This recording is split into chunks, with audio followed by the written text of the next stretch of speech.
Welcome to season 6 of Comic Book Nation, the only show that does it all for geek culture and the official podcast of Comicbook.com. Welcome to the show. I am your host, Kofi Outlaw, and with me today, I have my Comic Book Nation co-hosts, 6 seasons strong and counting, Mr. Matthew Aguilar. What's up, everybody? And Mr. Connor Casey is also with us. What up? And you might have seen, if you're watching this live on any of our live video platforms, we have a special guest who will be joining us halfway through the show. We just gave you a little teaser. One of our favorites is coming back to the show, but more on that later. Little program notes up front. This is the season 6 premiere of Comic Book Nation, and as it implies, we've been sitting here doing this for the past 6 years of Comicbook.com's run as their official podcast. We are an entire little growing podcast network in and of itself. So already this week, even though this is our main show, our live show, time-honored Friday show, we also have The Pull List, our regular comic book-focused spin-out show every Wednesday, where Matthew Aguilar takes the reins, tells you what's big in comics, breaks down the biggest storylines, and even talks with some of the biggest creators in the business. So every Wednesday, all you comic book fans, don't miss The Pull List. Plus, we also have another spin-out show right now, which is Riptide Radio. Liam Crowley and a whole bunch of other Percy Jackson and the Olympian fans get together every week. After that show drops new episodes Tuesdays on Disney+. They break down the episodes. Liam has been talking with the cast, the creators. He's got it all. And joining him on the ride is friend to our show, also Nicole Drum. So be sure to check that out if you're a Percy Jackson fan. Now, back to our main live show. We are live here every Friday where we literally do it all for geek culture. We got a variety of subjects we cover, as you will see today, plus multiple bonus episodes. So subscribe to our Comic Book Nation YouTube channel. We've got interviews with the Iron Claw cast, Percy Jackson stuff. It's going wild over there. Plus, you can also find all of our work on comicbook.com. All right, that's our season 6 opener where I got to do the company rundown. Let's get into the show today. Today, we are going to be talking about Marvel's What If Season 2. We're going to tell you guys the crazy stuff we got sucked into watching over the holiday break. We are also going to give you some rapid fire, real quick reviews of all those fancy movies that are heading towards the Golden Globes and possibly the Oscars, because this ain't that show. But we do like to keep you informed, and we do have a fancy side we like to talk about.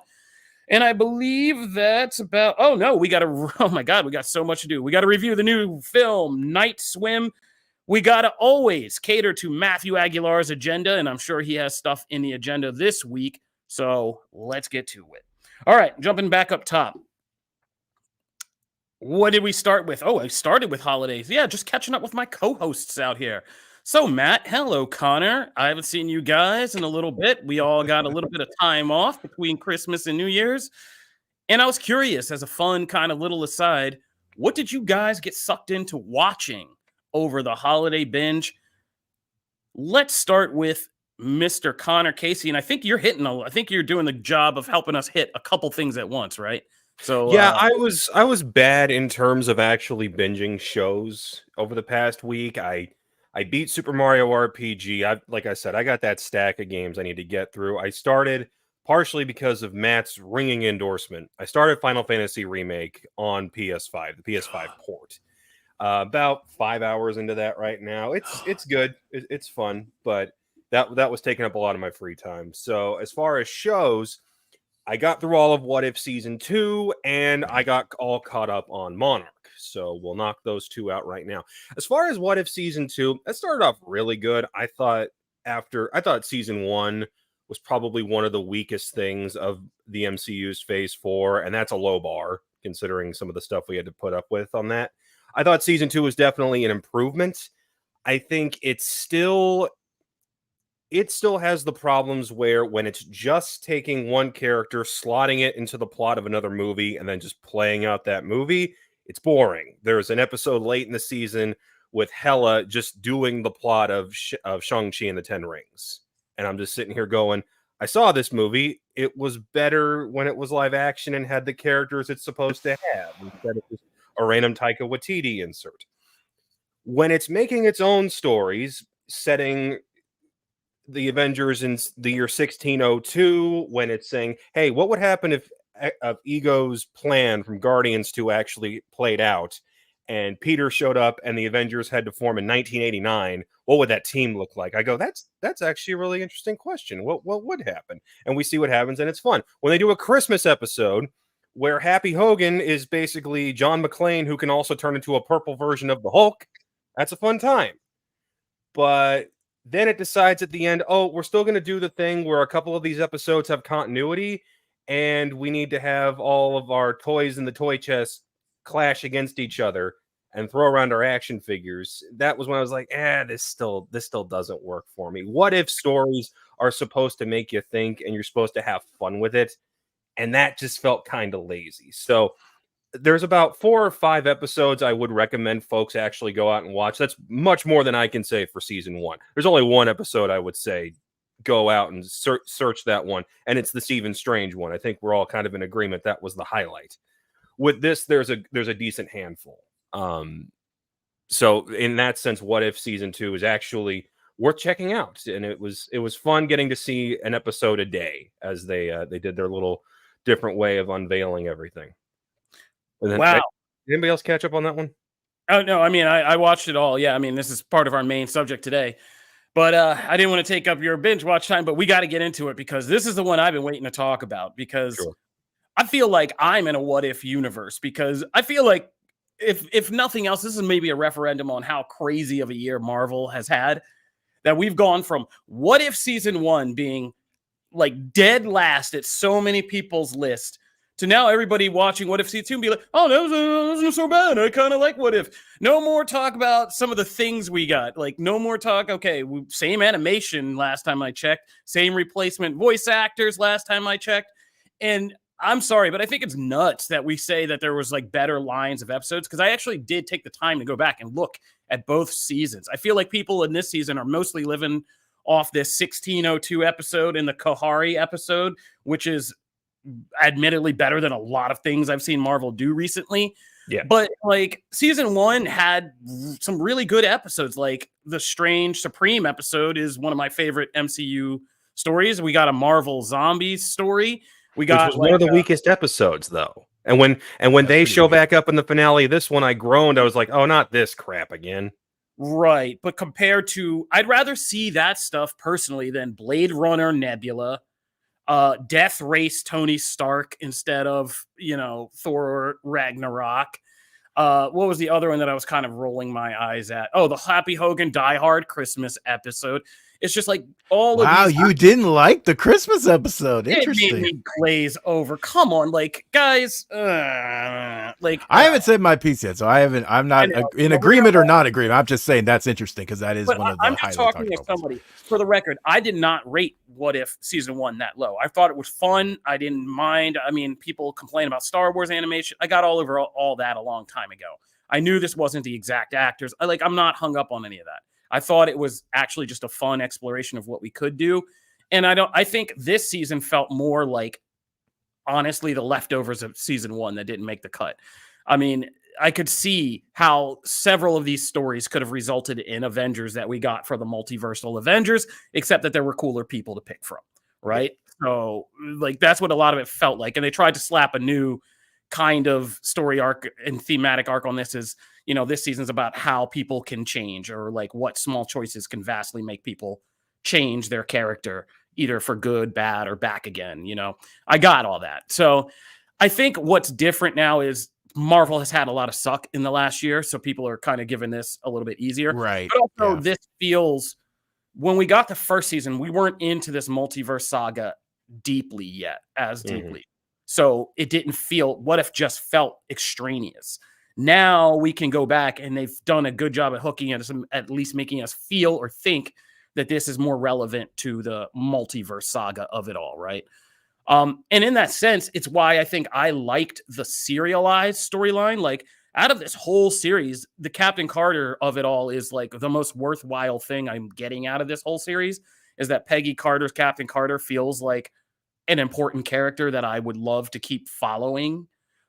And so I kind of dug it. I glazed over at that final episode because the battle just got so ridiculously big and out there that I was just like, it was Michael Bay time. Like my brain just couldn't keep with it. I just kept looking away and looking back and be like, 5 minutes later, oh, they're still blowing each other up. Okay.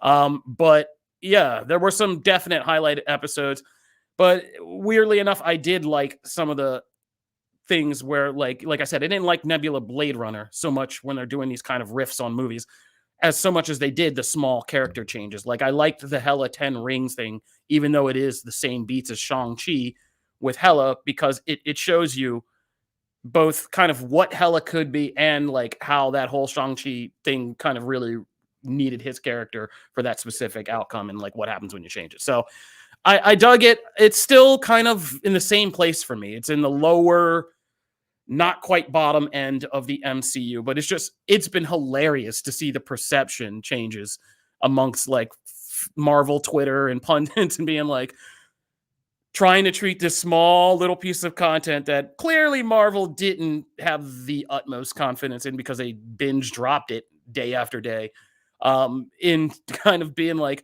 wow, this is so worthy of deep discussion and so much deeper analysis, and we're not going to write this one off now because things have sucked to this point. But I think it's a matter of expectations, where we were still really hopeful for all the Disney Plus stuff when season 1 came out, and for it to be such a disappointment. The fact that this is a little bit better, I think, goes a long way in the eyes of a lot of fans. Yeah. Matt, you just it's your time. Well, I don't know. I'm in a weird place with What If, man. Within the MCU framework, it's like one of those things when you have a multiversal saga, the way that the MCU has built theirs. Let me say that, because I think it depends on your approach to it, obviously, because like both the big two have multiverse stuff. It's been ingrained in the DC side of things forever. But I just think What If as a concept works in the comics, number one, because you have way more things to pick from. And I think that's actually where this season shines, is in the moments where having an original character, I think that's smart. I think you bring in an original character, you go for like something really different in that thing, and then see the ripple effects and stuff that they cause within all the other established characters. I think that's strong. I actually think the idea of the Happy Hogan thing, because you don't see that it's a character that, yes, is present, but is not overly utilized. So like, yes, it seems fresh with that character. Like I like that stuff. Like take those risks. I think those are strong. I agree with Connor wholeheartedly though. I think when it goes to let's make literally let's just swap a character and then make the same movie, I just think that's so bland. And those are the worst What If issues.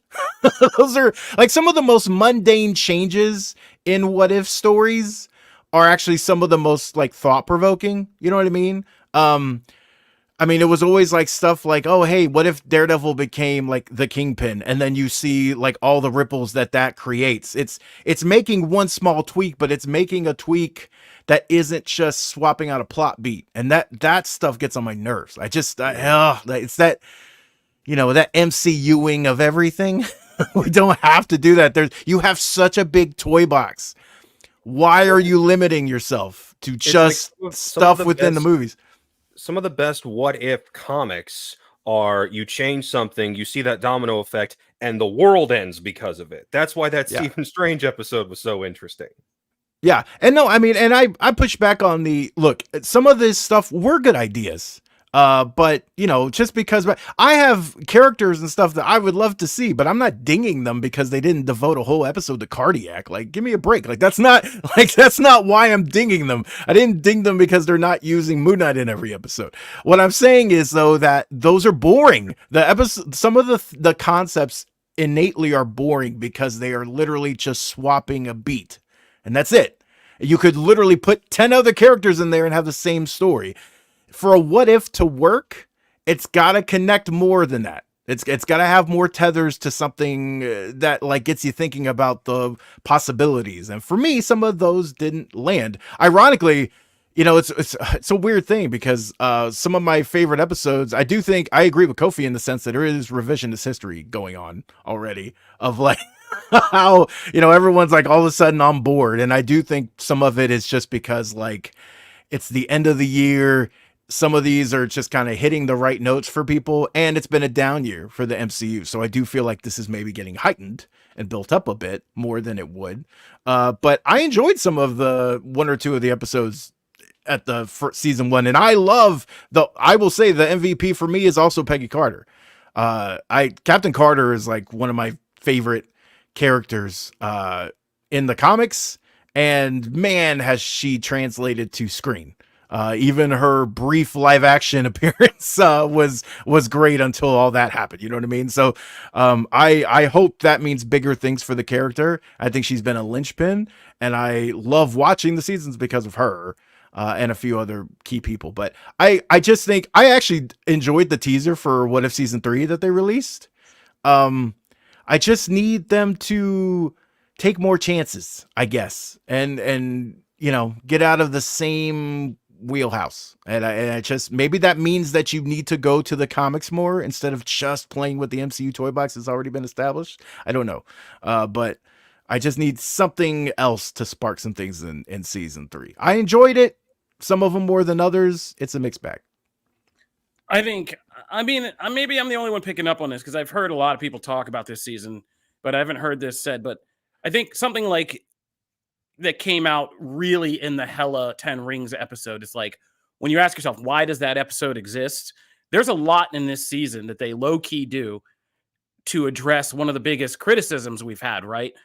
There's more done in this season of What If to unite the Marvel cosmic universe in its concepts and the whole concepts of like how I think one of the best things about the Hella episode is it's the only time we actually address like how does our Asgardian life and their culture relate to this whole other thing that's like a border between dimensions, right? Like all of that gets much more kind of addressed. There's much more cosmic crossover in this season than we get elsewhere in the MCU. So there are kind of some interesting things they did cooking with that I was Absolutely. like, okay, I see what you're doing here. But yeah, all right. Well, that's What If. And What If this is one of the only things we're getting on Marvel TV for the next long while. So I know Echo's coming out all at once on Tuesday, and I'm sure there's a show that'll be addressing a lot of that. But yeah, bro, enjoy this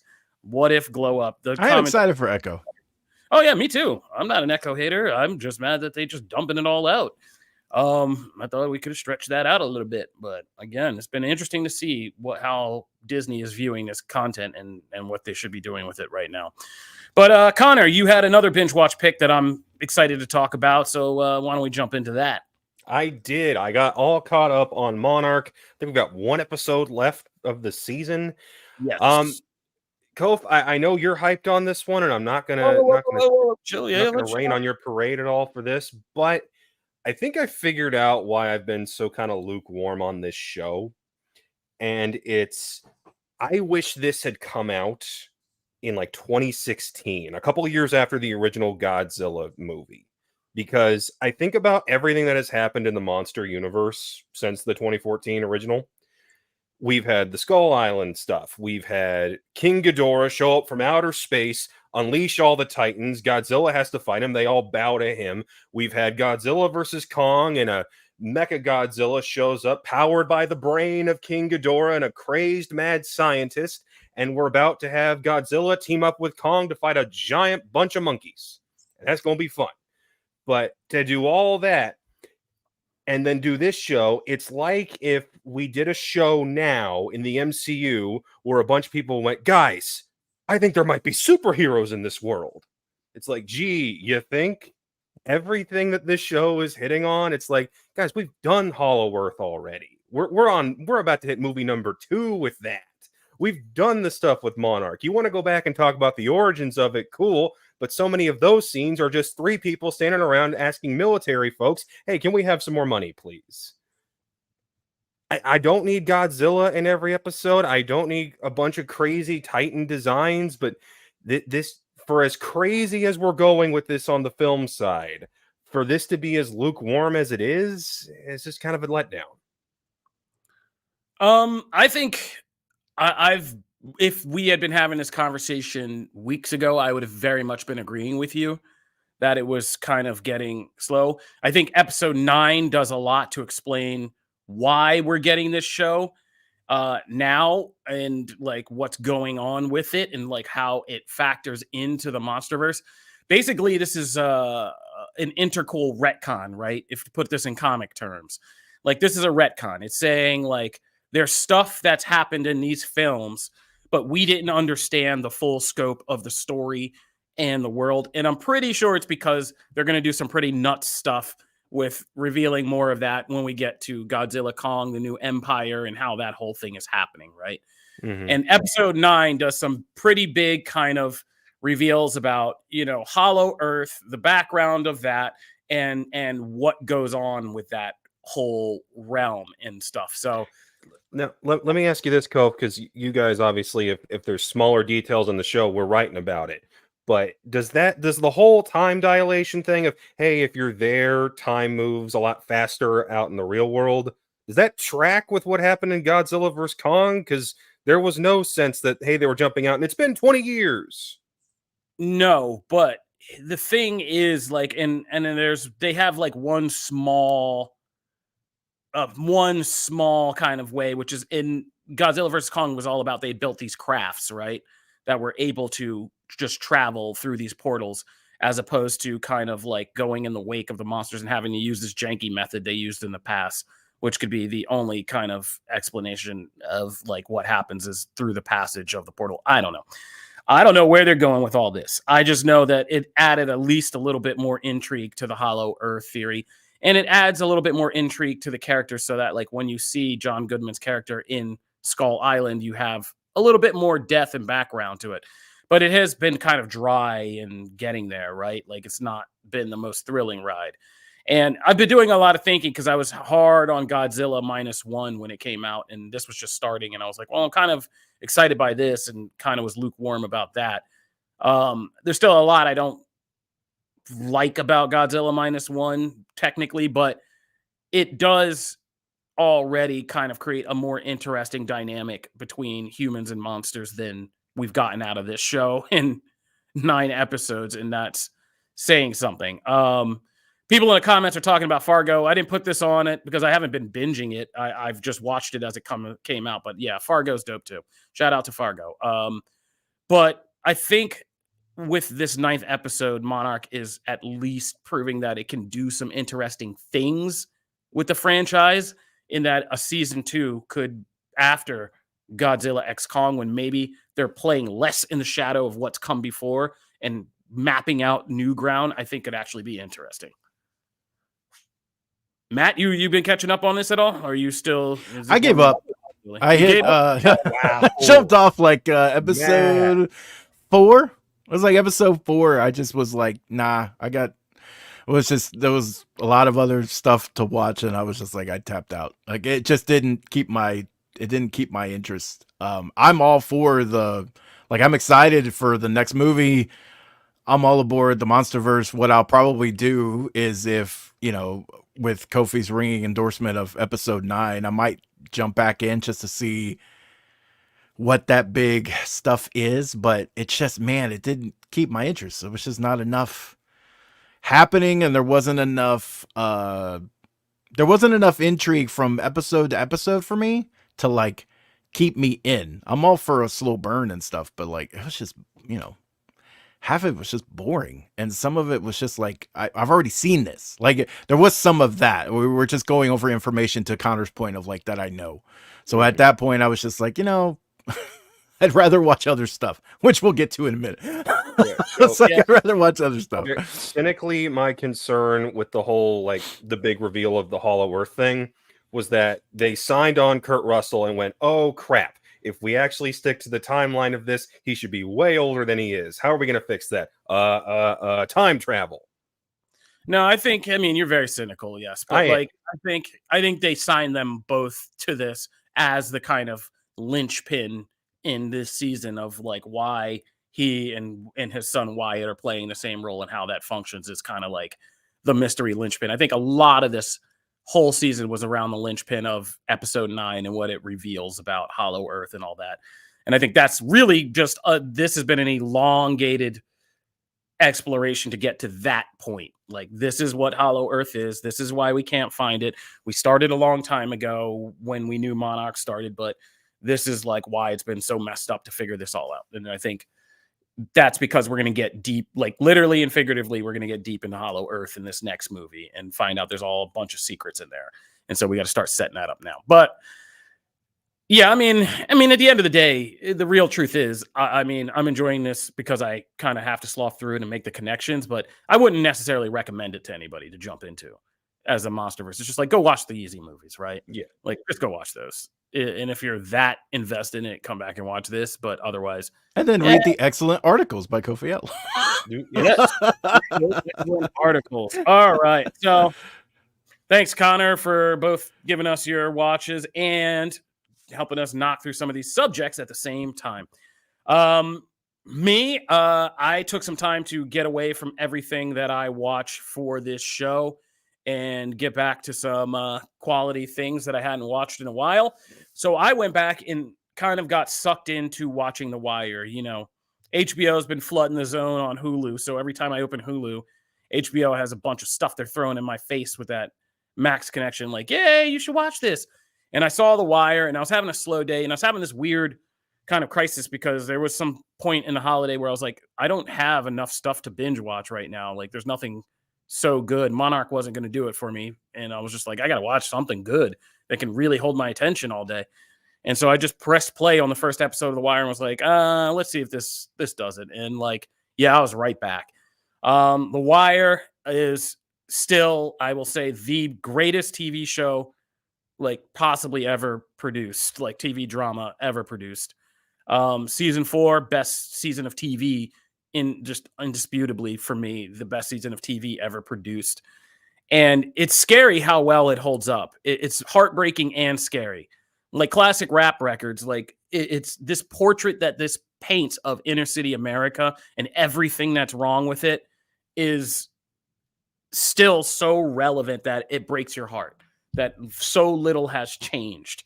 And it's literally been 20 years since like the second season came out. And so little has changed. And if you don't know what The Wire is about, if you've heard about it, I'm sure it's a story about Baltimore, Maryland. And it starts off in the first season about a group of cops who are trying to use the non-existent resources of the police department to put together a major crimes case to take down a local drug cartel run by two guys, Idris Elba, Stringer Bell, and Wood Harris's Avon Barksdale. And what it did is it was one of the first series to paint this very complicated portrait of cops, robbers, and really give you the full kind of scope of the street from, you know, seasoned Baltimore reporters and writers like David Simon and Ed Burns. And so each season expands out. The first season is just about cops and robbers. The second season includes ports and shipping and how that plays a role in the drug trade. The third season incorporates kind of politics and how politics like influences cops and social policy. Fourth season incorporates school and kids and the youth, and that's the best season ever. And the fifth season brings in the newspapers and is the closest to home with reporters, the news, how it gets decided, how it gets reported, and all of that. And by the end of this, you literally have a portrait of pretty much every side of an urban city that's in decay and like, why is it falling apart? I even wanted to write a thing. I might still like the 10 best kind of secret stories of The Wire, because there are these tiny little, when you watch it as a binge, it's so much better because there's so many tiny little character arcs, tiny little crossover moments between random characters, and all these little Easter eggs buried in this show that like is just, it's phenomenal. And it just keeps you going. And if you've never pressed play on The Wire, I suggest you start. They've remastered it. It's now out of that old box set ratio. It's fully HD and widescreen. And yeah, you should definitely. It is criminal that so many of you still have not watched this. I'm not going to get into all that. It's criminal that the industry has awarded this show nothing. No Emmys, no nothing. on all the years that it's been out. And, I guess some shit is just too real. Sorry for the language, but, I mean, it fits. it dropped during like The Sopranos' second half, right? So that Yeah. was where a lot of the thunder got stolen. Oh, no, but it didn't, though. That was the thing. Like, that was the kind of miracle of The Wire. No, I'm talking like award season stuff. Oh, yeah, but it didn't even get nominated. It never even got looked at. It was just streets, and then DVDs. It lived on as a cult hit DVD for so many years. But it's just ridiculous that we've never gone back and awarded the actors, the producers, the writers, the show itself as being a milestone. And they need one of those legacy Emmys one day. So that was The Wire, and I went back and rewatched it, and I suggest everybody do too. The other thing that I watched and been keeping up on for sure is Reacher. Reacher season 2, and man, oh yeah, we didn't even talk about all the people who came up in The Wire. Michael B. Jordan. Just that trailer alone, it's like a who's who of. Yeah, it's crazy how many of those people are so famous now. But Reacher season 2. Not only have I been watching Reacher, but I got my parents and they were like, "Have you been watching this Reacher?" I was like, "Bro, of course I've been watching Reacher." They got in season 1, they're hopping through season 2, and we were on board for Reacher season 1, and man, this show, we talked about it when it premiered, but like, I'm not going to talk too long, but like, the first season was one of our breakout hits because of how it used the restrictions of COVID so smartly and still made a great show, even in a small town, limited sets, limited ability to put together large numbers of people, all that stuff. It still made a great show. Season 2 has had more budget, more scope, and has not wasted a single dime of it. I am psyched. Spoilers, I have not seen today's episode, but I've had people freaking out about it on the side, and I can't wait. Guys, what have you been thinking about Reacher? Dude, this show rules, man. Like, this is, and I mean, I'll just segue to this. Made my list as well. This is my second pick, and I mean, I echo everything you said. I mean, I adore the first season. The season is fantastic, but I think here that strong central mystery and him bringing all the flashbacks that they've done have been so well executed. All of the layering with the characters, like having him interact with people he's had this history with, is just so much different than the first season when he's really meeting all these people for the first time, like you are, except for like maybe one or two different, characters. Everybody else is new. And that's just kind of the concept of that season. For him to have to tap into history and all this other baggage and stuff, and then you put all the reacherness on top of it, of his just moving from moment to moment and how he approaches things. Man, it's so good. Like, this show rocks. And it's crazy because I know, didn't they already tease a season 3? I'm very excited for the show to move on. I don't know how much bigger he can get. Dude is swole. I don't know how much bigger he'll come in season 3. He's gonna be just, this is massive dude. But like, this is fantastic. I adore the season. I hope it's one of those things where, because we're getting this so, at the end of last year, early this year, I hope like people remember this when we're talking about like end of year discussions and things of like, oh man, because like this deserves the praise. Well, man, Reacher's like, they can crank out another season by the end of the year. That's why this show is like such a smart one for Amazon. Like, you literally can crank out the next season by the end of this year. Yeah. So echo all the things. It's awesome. All right. Well, you could take us home into the break with your last holiday binge watch. What'd you get into? Well, actually, much like Kofi, I was kind of looking for something to, just, I don't know, every so often you just kind of check in with stuff you love. And I was just wanting something in the realm of politics. I've always enjoyed shows that kind of tackle that subject. And then I have rewatched The West Wing, multiple times all the way through. And I just like push play, like I actually push play on something, but like hit the X button on my PS5, hit the X button and like started watching. I don't even think I started with the pilot. I think I started like episode 3 or something, just because it's like it's a personal favorite. And then I've slowly found myself, working my way into season 2 already. Like, it's just one of those things where you hit the next and you keep moving, and it's just so smartly written. I love Aaron Sorkin's writing. There's always been a thing of like he writes how people aspire to talk, and he writes how people aspire to be, and ideals and all that kind of stuff is central to his dialogue. And whether that's real world or not, I just enjoy it. I enjoy it on screen. And there's, it's so smartly written. They deal with so many, ironically, in a very different way, just like The Wire. Nothing has changed. Like, the same topics are being talked about, the same arguments, the same battles of, whether this bill should pass and what we should attach to it and why this matters to a whole other part of the world that, it's kind of that deals with that narrow focus of, Americans sometimes and not seeing the bigger picture. And so there's just so much of that is very relevant today as it was then. And it's funny. And it's sad, and it's just, man, it hits all the spots, man. This is a fantastic show. I've already started, James. I've already started my rewatching of season 24 of SVU, getting ready for season 25. I've already got my organized crime. It's already up here, man. So I'm ready. I'm already ready. That was pre-holiday binge. For the new audio listeners, you're hearing producer Jim Viscardi come in and throw a monkey wrench into our screen by yelling at Matt that he's not watching enough reruns. All right. Thank you, Matt. We got to take a break, pay some bills. And when we come back, we want one of our favorite guests of the show to join us as we are going to break down all these fancy movies heading into the Golden Globes Oscar race. Stay tuned for that.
Welcome back to season 6 of Comic Book Nation, the only show that does it all for geek culture and the official podcast of Comicbook.com. I'm your host, Kofi Outlaw, and if you missed our first half, we just caught up with each other and talked about all the rabbit holes we fell down during our holiday season binge watches. Now that we've gone through all of that, I'd like to bring in one of our favorite guests of the show. He was missing from a lot of the last seasons because he was creating life as a new dad, but now he is back, and we are glad he is here. It's Mr. Turn Up Charlie Ridgely. What's going on, Charlie? Happy 2024, buddy. Happy new year that we're in. It's definitely really different from the last year. I can tell you, everything changed when the calendar flipped. Our whole world reset and started anew. All Indeed. right. Good, because 2023 got weird. But Charlie's here because little do you guys know, but behind the scenes, like IRL, Charlie and I are part of, we are part of the founding cabal of the Music City Film Critics, because ComicBook.com is down here in lovely Nashville, Tennessee, and Music City is the nickname of our city. So when I got down here, we started a critics group, and we've been going strongs for many years. And so every year, while I'm up here doing this with you guys on all things geek culture, I got to get into all things cinephile culture on the side, while Charlie and I have to just plow through a whole bunch of fancy movies, screenings, and screeners, and get our stuff together so we can put together these critics lists and help influence these big award shows. So Golden Globes is coming up, so it's our time to shine. And rather than bog down our show with a bunch of long discussions about this, I challenge Charlie to each of us just kind of dropping a sentence about these movies to give us a little rapid fire lightning action as we talk about all the fancy stuff half our geek fans don't care about. So starting right at the top, Charlie, you ready for this? I will do my best. All right. So to be a one-sentence wonder. All right, Barbie. Cultural phenomenon, billion-dollar box office. I mean, this is the one that is the easy darling of award season for a lot of people to get behind. And why not? Charlie? Perfect. No notes. I'm Just Ken should win best song, even though Billie Eilish is going to take it. Margot Robbie's perfect. Ryan Gosling's perfect. Greta Gerwig's perfect. Everything about this movie. Michael Cera is especially perfect. It's the most rewatchable movie I've seen in years, and it's cool that a movie this big is getting so much love and awards. It deserves it. We've watched this movie 6 times in this household because Ember discovered it and is now all about the Barbie. So, yeah. All right. From the Beebs to the Bobby. All right. Next, Saltburn. Woof. Wish I had watched a trailer for Saltburn before I saw it. I saw it before a lot of you who pranked your parents over the holiday season, and it has lived rent-free in my head ever since. If nothing else, Emerald Fennell, who did Promising Young Woman, is making the case for her being an auteur, and there are a lot of performances in this that do deserve some consideration, starting with our eternal star, Barry Keogh. So, yeah, but man, woof, not an easy watch. Emerald Fennell is also Midge in Barbie, for those of you who don't know. And I just watched this last night, Kofi, and I actually really loved it. I think it's glorious, beautiful, very intentional trash. It is meant to be trashy and demented, and Barry is on another one, and there are so many moments that are just designed to be shocking and to be ridiculous. And I absolutely loved it because again, if the intention is there, it's a really, really fun, ridiculous ride. Great. It's a weird thing that it's weird to release it in award season. This is very much a January movie, but you know, I liked it nonetheless. I'm not going to vote for Best Picture, but I will watch it again at some point. Also, you need to start keeping an eye on Jacob Elordi, who plays one of the main characters in this film, and Elvis in a movie I left off our list, but Priscilla. He's going to be getting a lot of award season talk himself. Also, some really good as time has gone on. Richard E. Grant from Loki is really good in this. Rosamund Pike is really, and then really the girl who played the sister, it was her acting debut. I don't remember her name. But she was fantastic. Allison Oliver, yes. She was also fantastic. Great performances. Now, moving on to other great performances, The Holdovers. Our head of video, John, he was really enthusiastic and got me to get out early and watch this one. Oddly enough, I grew up on a college campus. Both of my parents are professors, so this one was interesting to me. I would just say that it's moody Oscar stuff, but good performances all around, especially my girl from The Idol. One of the only things to come out of The Idol is my girl. I forget her name right now, but good performance. Joy Randolph? What's that? Are you talking about Davine Joy Randolph? Yeah. Don't say from The Idol. She broke out years ago and it was on Netflix and nobody paid attention.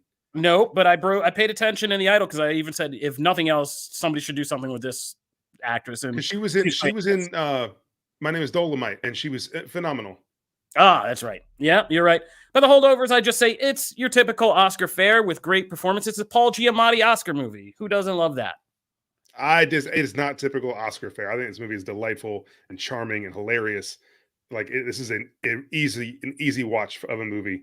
I love the setting. I love the vibe.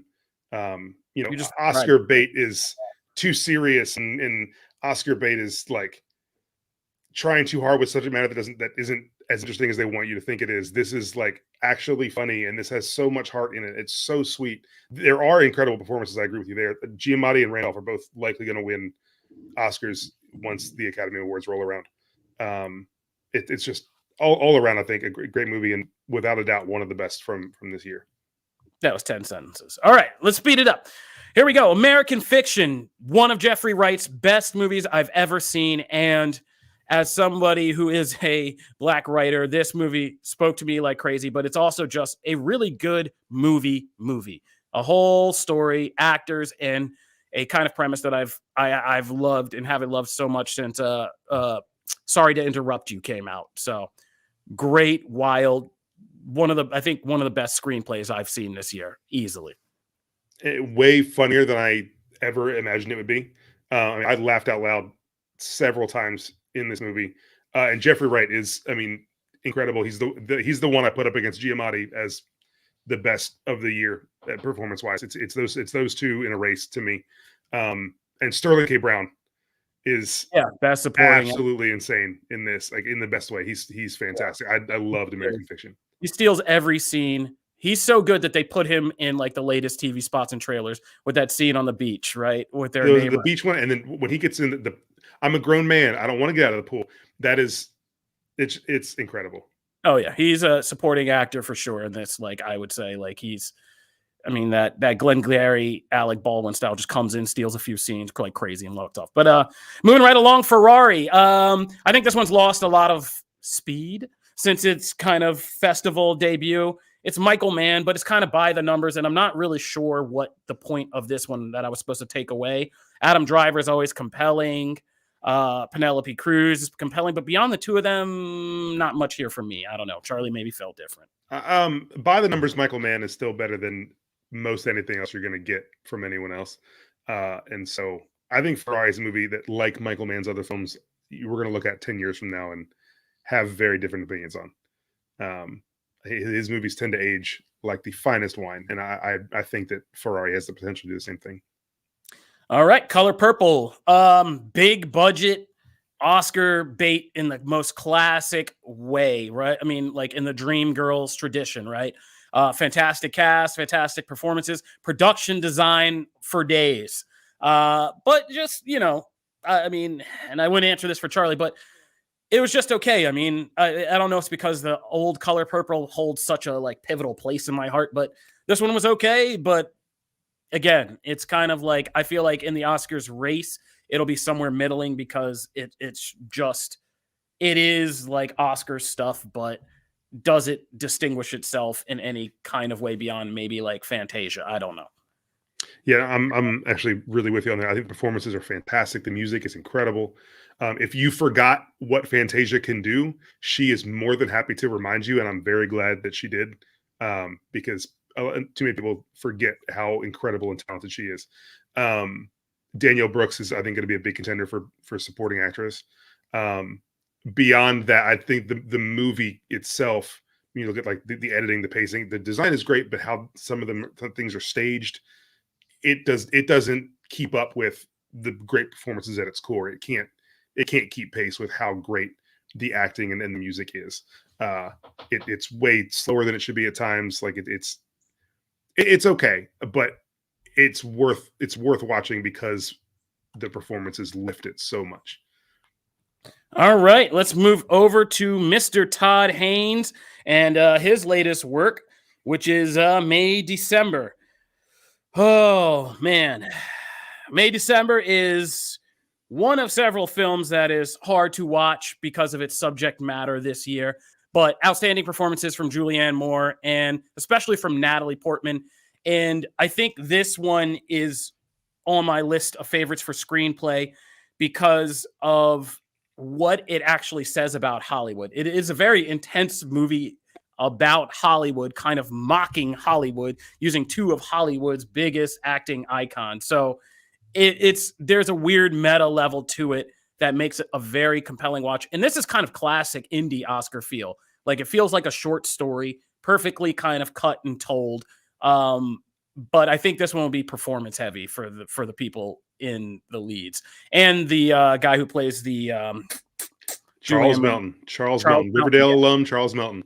Yeah, so I think he has a shot at doing something here too. It could have, my night last night was I watched May December and Saltburn back to back. Oh, so, if you thought you had a weird night, We did Woo! not. May, December knocked me off my feet. It is crazy. It should not be as entertaining as it is based on the subject matter, but I think Todd Haynes just finds that perfect line. And like you said, the takedown of Hollywood and method acting is what really, I think, brings it all together, because it, like, that's the layer you need to be able to look at this story and it not just be gross and awful. It's like we're putting in other awful people and other awful things, and it's a bigger picture of just insecure. It was the line, insecure people are very dangerous. Yeah, And I'm sure. it puts that all in perspective, bringing in Portman's character. All the performances are fantastic. Melton really steals it, though. And Corey Michael Smith from shout out Gotham. He was our Ed Nigma, our Riddler on that show. He plays one of Julianne Moore's children in this, and he is in like 3 or 4 scenes, and he steals every single one of them. He is fantastic. Yeah. Yeah, he is. All right. So dream scenario. No, real quick. It's Nick Cage, and it's one of the script, talking about script and story ideas and premises. One of the more original ideas I've seen, which is a man who starts showing up in everybody's dreams.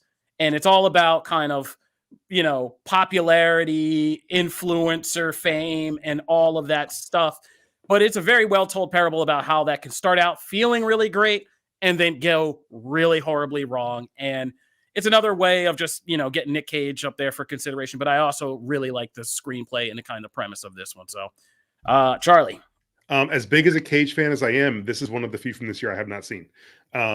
So we have, like you said, we're in the Music City Film Critics. Our nomination ballots are due tonight, and then we'll have a few days once those are counted up to do a final vote based on what gets nominated. And so I'm hoping somebody from this gets nominated, so I'll have an excuse next week to actually jump in and get to it.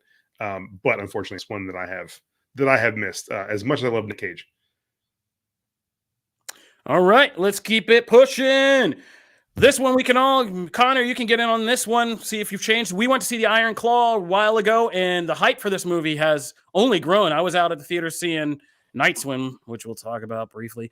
But the Iron Claw is still pulling them in, and people seem to be responding to this one more so. I know as a big wrestling fan, Connor, you had issues with the kind of the fictionalization of the story, but I think that as I've had time go on and I've separated the fact from the fiction, I do really like how this movie is telling a story about fatherhood and fathers and sons, and like what that legacy can be in a good and bad way, and the complicated nature of both.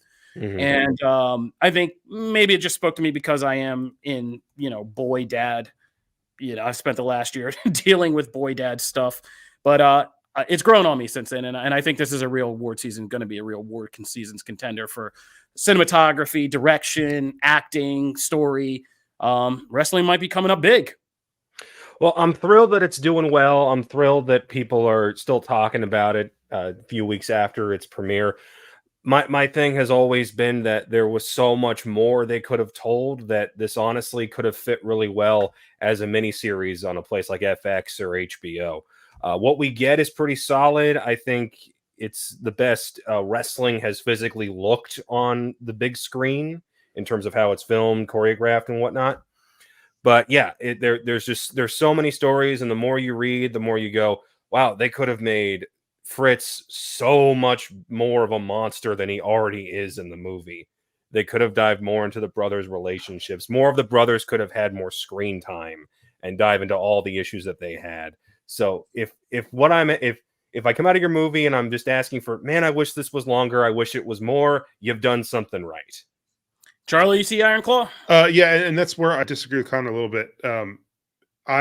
Something I love the most about this movie is its restraint.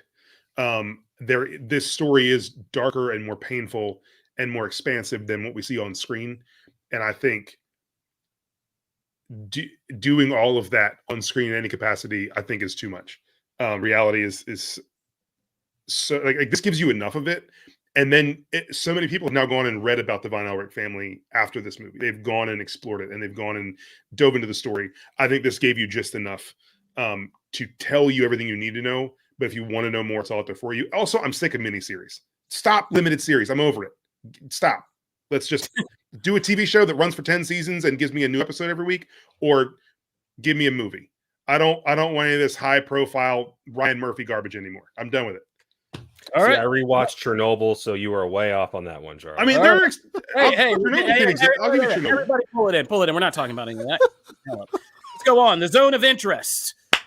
Zone of interest. People are just now discovering this one, but this is a movie that I think is easily foreign film winner and definitely in contention for the big win. This is one of the hardest movies I've ever had to get through. And it's one that I don't even recommend for theater. I recommend you sit at home, put on your best headphones, and sit down and watch this movie.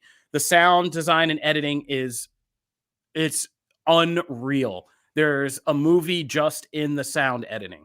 And if you don't know what it's about, in this lovely picture we're seeing on screen, it's about one of the commanders of Auschwitz and his family while they were living next door to the camp. And so over the wall is Auschwitz.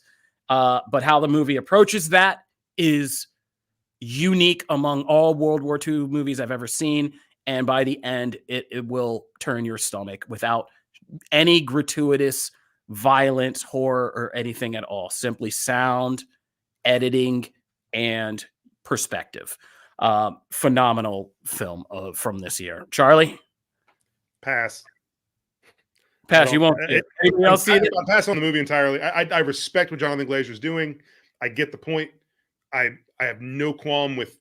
I don't think it's going to be bad by any means. I think it is a lock for international feature, but it is just in the place I'm in personally, emotionally, mentally. I know I cannot, and I have no desire to sit and watch the casual nature of evil, because I think we can look around our world and we get it. I understand what they're doing. Respect the hell out of making this movie. I'm glad it exists. It'll be a long time, if ever, before I sit down and watch it. I'm just gonna. Bro, that was the longest I haven't seen this thing I've ever had. All right, but I respect your opinion on that. It is a hard watch. I'm not going to lie to people. Next one is Maestro with Bradley Cooper as Leonard Bernstein. And it's short, sweet. This is just going to be, I think, a character-driven one where Bradley Cooper and Carey Mulligan are looking for those next Oscars, and deservedly so. Bradley Cooper is phenomenal in this as Leonard Bernstein. So it is, I mean, I don't know how much this appeals to how many people, but if you love Bradley Cooper, it's a good performance. There you go. And if you love Bradley Cooper, it's one to watch, because I think sometimes the film tends to say more about Bradley Cooper as a storyteller than about Leonard Bernstein. This is a really good exploration of where Bradley Cooper is in his career and what a post A Star Is Born career looks like for him. And so it's, if it's something you're into, it's something you're into. It's worth watching. I don't think it's as great of a movie as some of the other big awards contenders. The biopic. Yeah, I mean, but Cooper's going to get recognized, and rightfully so. Same with Mulligan. They deserve some conversation. Next up is Past Lives, which made a big splash early on, and fairly so. I mean, this is one of those kind of like heart-wrenching, Oscar-level worthy looks at romance and life and the complicated mess between them. And yeah, I liked this. It was a very pleasant watch, but it didn't knock my socks off as much as some of the other films this year. Charlie, you felt differently, though. Yeah, I felt different. This is my top movie of the year. Past Lives is my number one for 2023. It did knock me off my feet. It put tears in my eyes. It is a wonderful story about not only love and romance and what that looks like over time, but wrestling with your past self and recognizing that your past self is a very valid person that existed, but is not who you are now and does not have to be, and that's valid and okay. It's a really, really beautiful look, and it's a debut from Celine Song, who just knocks it out of the park. Greta Lee is fantastic.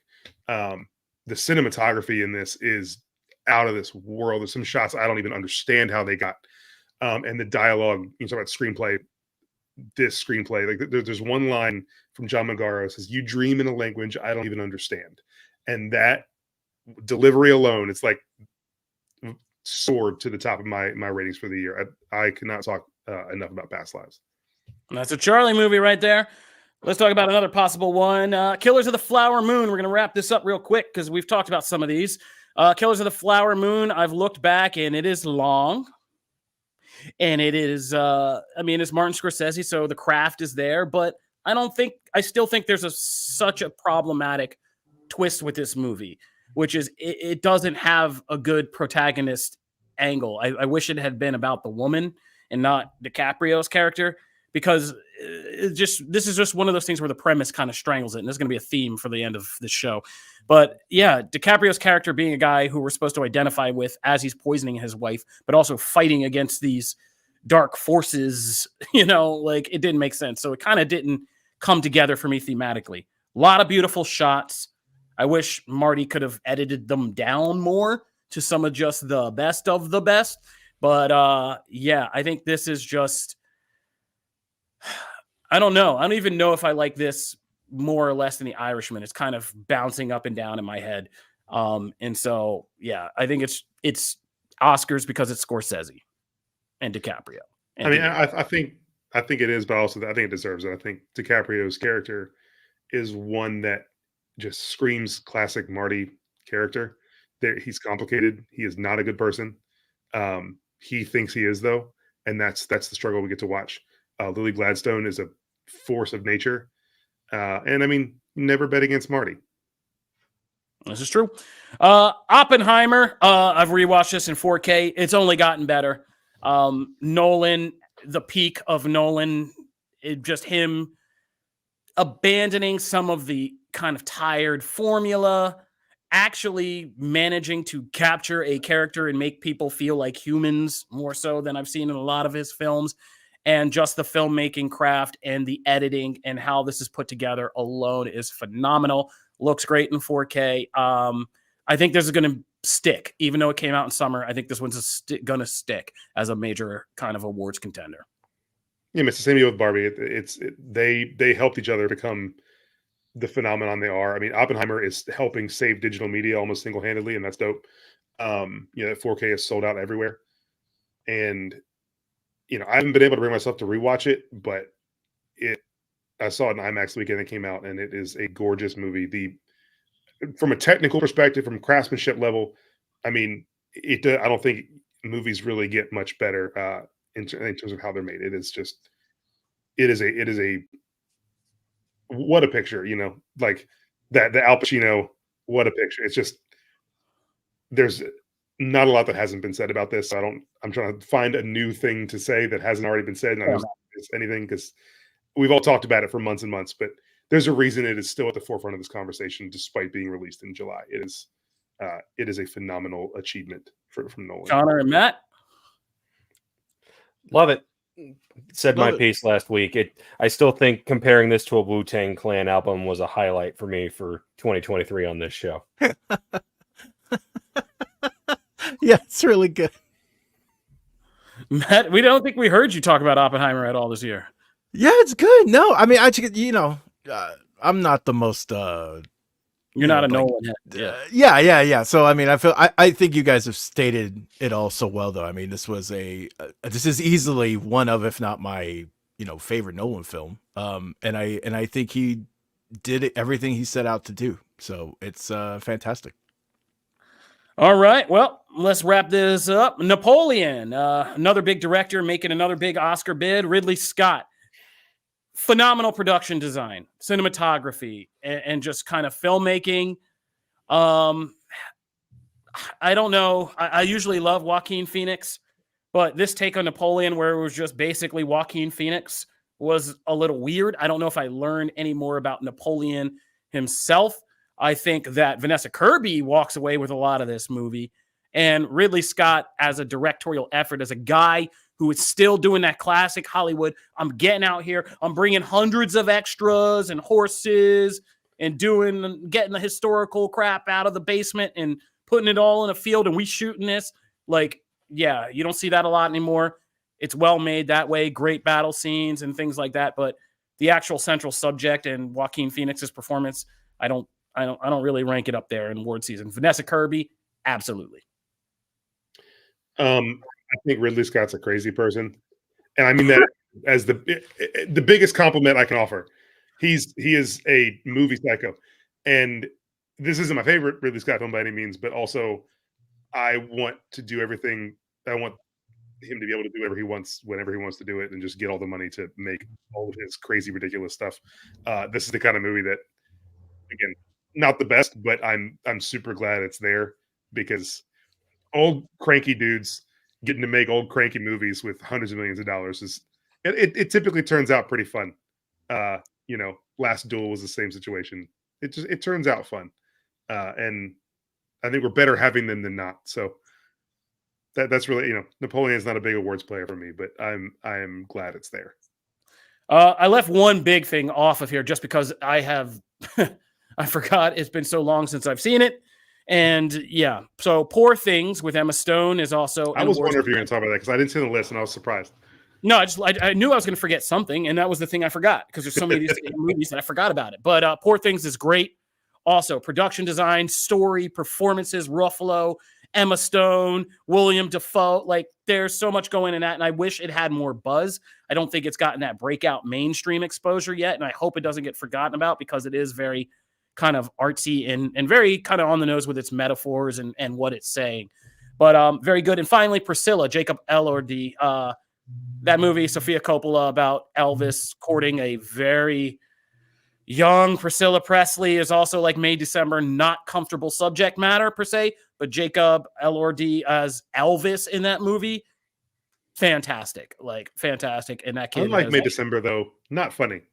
Not funny at all. No humor in that one. No Todd Haynes black humor. Just straight up Sofia Coppola making you uncomfortable about history. So that's the award season breakdown from us. Those are the fancy movies. Charlie, thank you for coming on and breaking those down for me. We'll be talking about this as for the Golden Globe calls some of the weaker ones out, and we can just distill it down to the Oscar talk. So thank you, Charlie Ridgely. You are welcome. And as my sign off, I just want to say, Matt, because I was listening earlier when you guys were talking, Reacher has been officially renewed for season 3. Woohoo! It is not a tease, it is official. And when I talked to Alan Richardson ahead of season 2, he was actually on set filming season 3 already. So they are in the middle of production. Oh, that makes me so happy. They are churning out. Kofi said you can churn it. That's exactly what they're doing. I don't know when it's going to be done, but it is already being made. So so happy. Have to wait very long after season 2 is over. And today's season 2 episode is the best of the season so far. Just incredible stuff. Shout out to Dominic Lombardozzi, my entourage guy. He is the best character in season 2. So awesome. And he's playing a cop like he did 20 years ago on The Wire. All right. So just cleaning up a couple comments from our live show viewers. Yes, all in the game over on YouTube. Anatomy of the Fall is one that it's next up in my queue. So I haven't seen that yet, but it is sitting on top of my PS5. And All of Us Strangers with Andrew Scott is one I've been really wanting to see too as well, but I haven't gotten to see those two, so I can't weigh in on those. And yeah, we didn't dip into animation, but The Boy and the Herring is excellent. Across the Spider-Verse, of course, is excellent. Ninja Turtle, like there's a bunch of animated stuff that we could just do a whole breakdown. I got these for Christmas. But like The Boy and the Herring and Across the Spider-Verse are two obvious major animation. It's a 2-horse race in animation between those two. Yeah, basically. It's basically those two. They're going at each other, especially in a year when Disney's not really a player. No.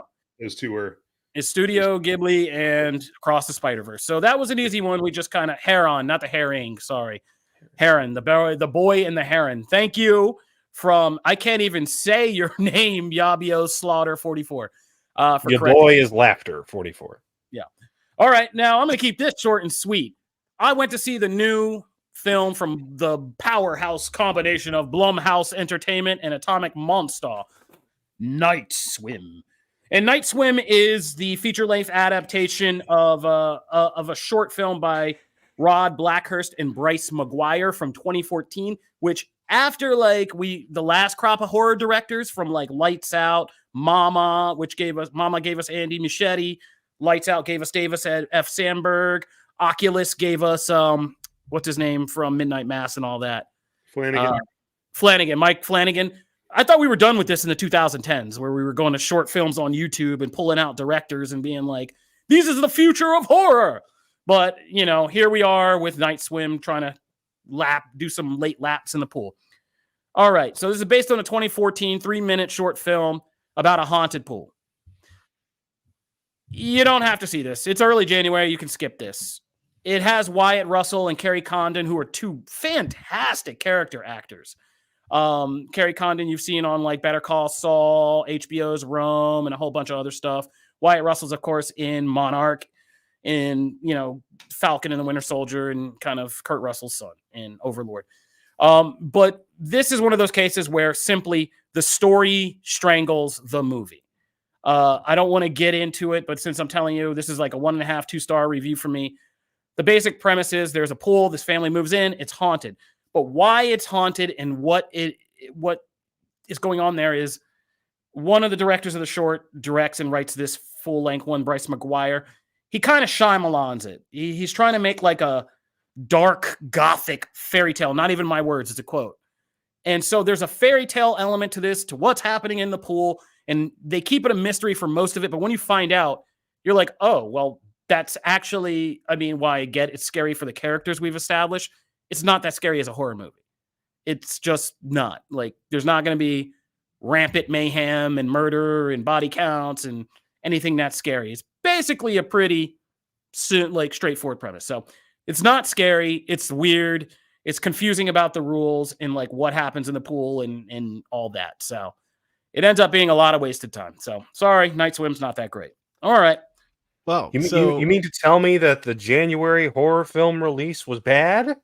We can get some good things early in the year. We've had like Happy Death Days and other stuff that have come out that have actually been pretty promising. And for 50 January bad film. ones. Yeah, but this is one of the bad ones. So this is a look up the twist on Google type thing. Yeah. Oh, absolutely. Okay. Yeah. Because I am curious as to what it is now from your description, but I will just Google it. I'm not going to. Yeah, just Google it. You'll save yourself some time. You know what? Let's just write about it when I get out of here. I'll write a post. Boom! There it is. Boom. All right. I'll save my thing for next time because I know we're out of time. So we'll just push that to next week.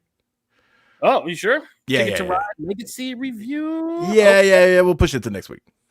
All right. Well, we are giving your whole agenda entire spinoff show. So check out Matt's larger agenda every Wednesday on the poll list. And then you could come back here next week on Comic Book Nation and find out what it is he's also been up to, because this kid's always up to something except sending me. There it is. I knew it was coming. Yeah, he won't send me Something's Killing the Children. If you're just getting into season 6, we've been like now we're going into the second season of me waiting on Matt to send me Something's Killing the Children, one of the most acclaimed comic books of the last few years, which is becoming a possibly acclaimed TV show. But he's pulling a power move over here, holding my baby hostage. All right. As you can see, this is Comic Book Nation Season 6, where we do it all for geek culture.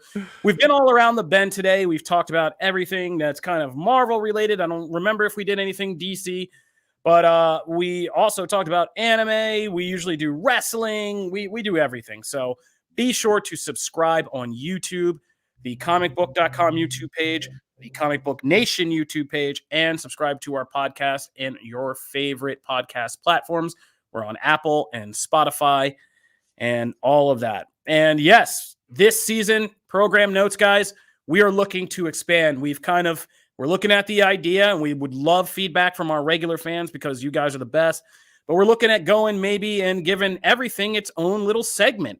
We might be going daily. We might have a day for wrestling, as people are saying. They want to know what Connor and Matt think about The Rock coming back for WrestleMania and all this other stuff. So we might have to create a space for that. Anime has been bubbling. We might create a space for that. A gaming day. Comics day we already got. We got all kinds of things in the works. So subscribe now. Stay tuned, because at the very least, your favorite single thing is going to get highlighted. And we will always have this show where we do it all for geek culture. Thank you guys for joining in. If you guys are returning, thank you for returning for the 6th year. A lot of you. 5 years, 4-year fans, 3-year fans. We love you all. Thank you to my co-hosts for, entering the second half of a decade, sitting up here with me and talking about all this. Thank you to our crew behind the scenes and everybody you don't even know who does all the design work for our cool new, look at it. We got a cool new logos. We got new music. And thank you to everybody who's done that over their holiday season to help us launch season 6. We got bigger, better. It's getting better than ever. This is Comic Book Nation. We're out of here for now. Peace. Later.